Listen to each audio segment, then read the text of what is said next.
Welcome. I'm Doug from HD Ellsworth. The D in HD, if you don't get it, you're definitely not my wife, and this is Dying to Retire.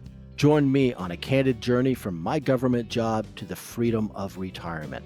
As one of the last of the baby boomers, I am hanging up my federal badge and diving into what comes next. I will talk about what led to my decision, on why it was time for me to retire, and what I did right, and what mistakes I have made. I am not an HR expert, nor am I a financial advisor, so I have made a few mistakes. When I can, I'll slice through the noise of today's headlines with a sharp, no holds barred commentary delivered with the kind of honesty only retirement can afford. This podcast is a safe space for non-woke people, and while I try to keep everything somewhat above board, and if it has to be said bluntly, it will be. Vegas rules apply here, so let's get started.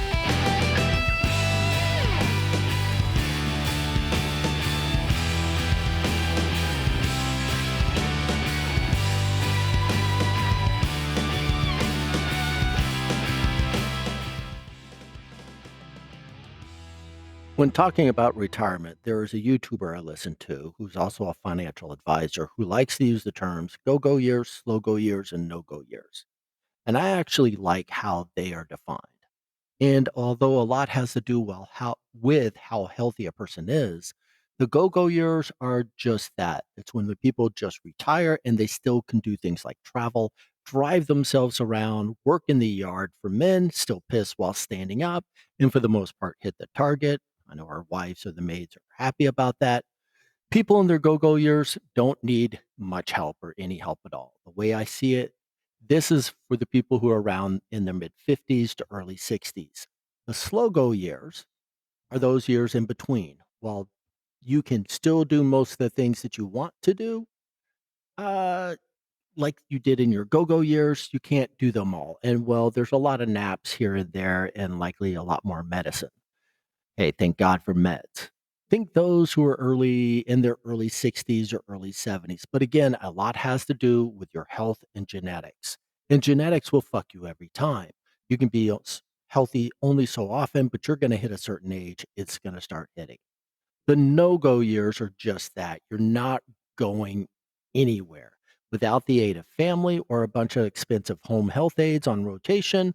And if you're lucky or your family is lucky, you can afford to live in an assisted living facility. You get fed 3 times a day, help with a shower, reminded daily of the names of the people in the photos, someone to wipe your ass, or to remind you to wipe your ass. While I didn't come upon the YouTuber until my parents passed away, he did help me come to terms with and accept the little voice in the back of my head that telling me that kept telling me it was time for a change, time to really think about retirement. And why was that voice telling me this? Well, let's go back a few years. My parents finalized their divorce around the time I graduated high school and joined the military. That's in the early 1980s. My mom, after the divorce, pretty much slid into her slow go years, but that was her personality and how she lived her life. She never traveled anywhere except when she traveled to go bury her sister, then later her mom. She had her garden, and that's what made her happy. My dad, on the other hand, did continue to run his business until he sold it to a family member. Yeah, and that bit him in the ass because they say don't do business with family. It bit him in the ass when he entered his slow go years. In my opinion, his being forced to take back his business, then sell it again, robbed him of his slow go years. And while it didn't out kill him, it took a bitch of a toll. I don't want my retirement years to be like that, especially not to spend them in what we would call the Socialist Republic of Montgomery County, Maryland. Now to today. Since I started working on the podcast, my wife and I have been dealing with a major change to our lives, to our so-called domestic tranquility. What happened? We now have our elderly parents living with us. Now, it is good because my wife works from home. It is bad because my wife works from home. She now has not one, but 2 full-time jobs, and she was never meant to be a home health aide. Though she tries and we try, it impacts our lives. In my optics, her parents, like many others, waited too long to pull the retirement trigger and unfortunately missed their go and slow go years. I know they, like many others, didn't do this on purpose. They were stuck on that just one more year merry-go-round that so many are. But the impact is still the same to them, as well as it affects us as my wife and I enter what is to be our go go years. So, in a sense, we, like many of y'all out there and facing similar challenges, are essentially dying to retire. Now, back to my journey into retirement. In early 2023, I began exploring my retirement options. Fortunately, I was able to sign up for a 2 day course tailored for those of us who plan to retire in the next 5 years. And to be perfectly honest and unfiltered, I really needed to get the hell out of the office. Remember that they're the asshole, you're the asshole stressors I spoke about before? I was there. Man, I was there. Ever have 29 hours of meetings in a 40-hour work week, and most of those meetings are effing useless? And you just talk about a meeting to get prepared for another meeting and to get yelled at? Why were you in so many meetings that you couldn't do your job by the person who scheduled most of the meetings? Understand I'm digressing, but I'll cover it a little bit more in the class because it shows up elsewhere. Now, the 2 day course discussed federal retirement benefits, Social Security benefits, and the often overlooked estate planning and TSP financial withdrawal planning. The course started going over with letting everybody understand what was their minimum retirement age and the service requirements needed to meet for the minimum retirement age. Most federal employees of today are under what is called the FERS program, Federal Employees Retirement System. For those under FERS, it's essential to identify what your MRA is. In my optics, identifying an MRA is complicated but not complicated. In my case, as a mid career hire, and I turned 60 this year, and I was fortunate to be in the military prior, I was able to buy back my military service. In doing so, that bumped up the time I was currently working in my federal job. Now, I recommend people do this very early in their career because it's cheaper to start doing it or having a little money coming out in the early part of their career vice doing it later in their career. Because when you get near retirement age, you can do it. I believe you can. You should talk to your HR components and ask them about it. However, it may be a big giant lump sum, which, hey, I don't think a lot of people have that additional money hanging around. But you may be different. Like I said, in my case, after 20 years of service, I'm eligible for retirement. That means I'm eligible for the Social Security supplement that I will take at age 62, and the supplement will stop when I turn 62 because that's when I would be first eligible for Social Security. Now, my financial advisor recommends I not take Social Security at 62. However, depending on the environment, what's going on in the world, what is going on with the US government, this may change and I may jump into the system at that time because I don't want to miss out anything. Now, many of my friends in the federal government have worked for over 30 years and are close to or ready to retire. However, since they're in their 40s or 50s, early 50s, their minimum retirement age is 57 for those with over 30 years. Now, they cannot retire yet, but for them, it's a gift on keep on giving because 30 years plus pension is a hell of a lot better than my 21 plus years. One other part I'd like to talk about in the pension thing, because I'm going to talk about it now. While I was in class, I saw a coworker I hadn't seen for a good 10 years. And he is about 40 something years old, early 40s. And he was in the class. And I'm like, why are you planning to retire in 5 years? You won't make that early retirement age 57 until later. I mean, we talked about it, but not exactly saying that thing. But we went over it, and he's like going through the same problems I have. And one of the things, let me digress a little about retiring and retiring at your full MRA. When you retire, that means you get to pull over your medical and your health insurance, your life insurance, though I think the life insurance is way too expensive and you can get it cheaper on the open market. And you should research that. But when you retire at your full minimum retirement age, as full retirement, in addition to you start collecting your pension right away, you transfer and you can stay on to the federal health system versus having to get COBRA or getting another job and getting something or going on your spouse's. This is also allows you to be able to say, "Hey, when I get my pension, I want my spouse to get a half or a quarter," and you may deem that's actually doesn't not as cost effective down the road. But that's one thing to look at. To me, it was kind of important because the individual I hadn't seen for a while, he was going through the same scenario I had at work. All the 10 stressors I talked about, he was hitting about it. He was just frustrated and tired, and he had talked to his wife, and they'd come to the conclusion it's time for him to get out.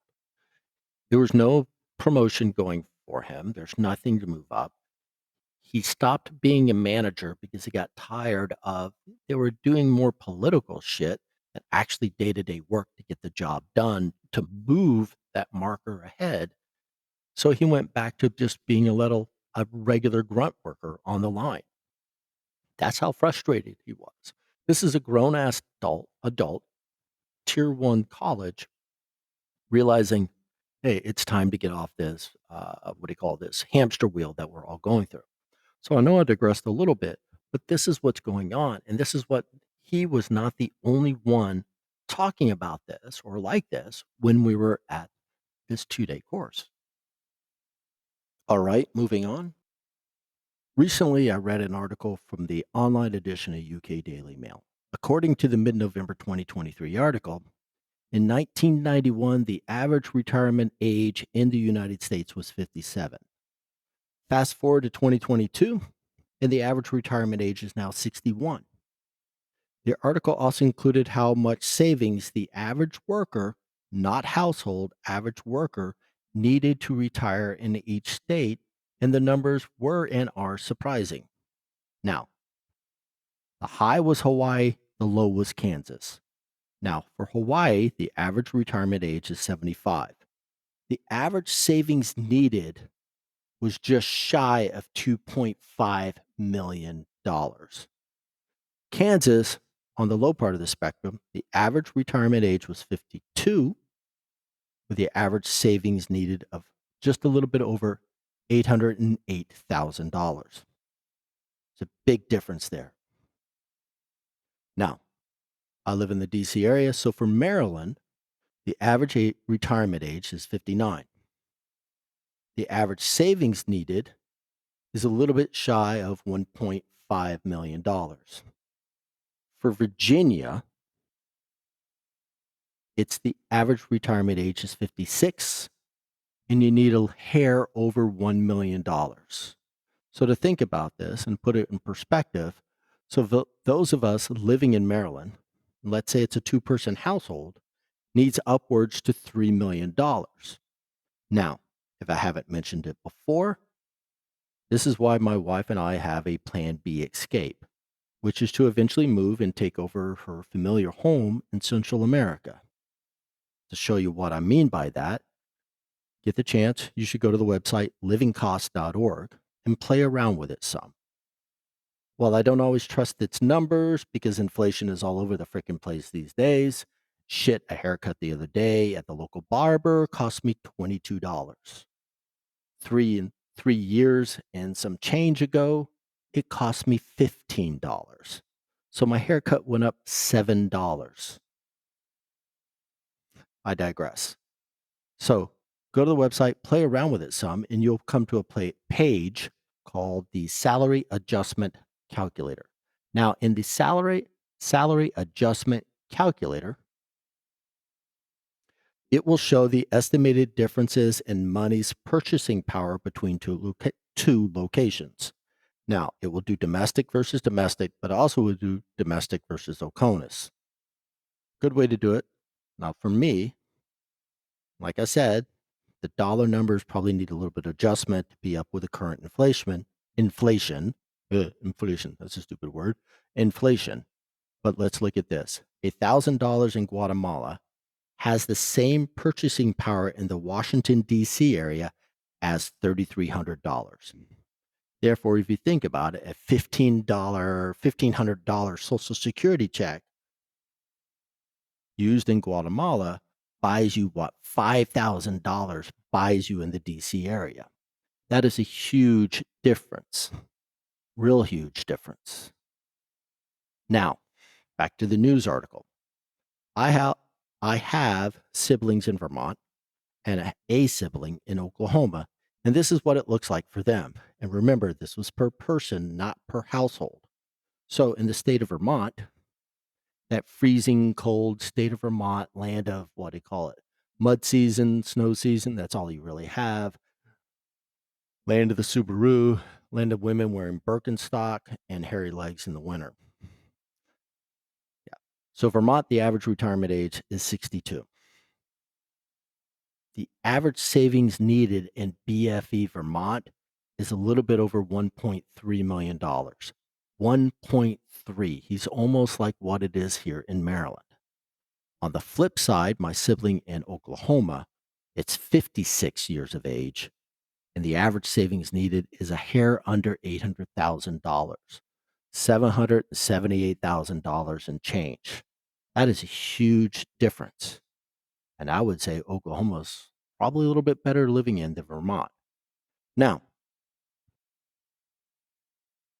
it just hits me. The reason Vermont costs so freaking much over Florida or over anywhere else, over Oklahoma and anywhere else in there. Now, I'm going to cover a little bit more. Everyone's fleeing California to go to Texas. Everyone's fleeing out of New York to go to Florida. Texas, the average retirement age is 56. And you need a hair under $900,000 for retirement. Florida, it's 63. And the average savings needed is $1,074,000 and change. Not bad. Now, this just hits me. The reason Vermont needs so much more than Florida, so freeze my ass off, difference is all those damn flatlanders coming from New York, coming from Massachusetts, coming from Connecticut, coming from Rhode Island, taking their pensions that they get from local or state governments, they move to Vermont and they drive up the cost. You're trying to buy a house for $200,000, they'll spend $250,000. Oh, it's an old classic farmhouse built in the 1700s. Oh, I want $1 million for it. And the people have been living in it their whole life, never paid more than 80. It's insane, but we all see it. But they're also the same people saying, oh, we don't want any gas cars. Everything has to be electric. No, cell phone service sucks because we don't want any cell phone antenna or the antennas for cell phone services that go up because that will make the skyline look terrible. The old not in my backyard people. But I digress some. What was interesting when reading the article, and I always read the comments, this is where you see who actually read an article, and it separates them from the idiots who are just talking shit or from the bots that are controlled by who knows that just want to attack the article or attack the commentators. But the commentator wrote, and it got my attention, the USA is becoming retire at death country for far too many. And ain't that the truth?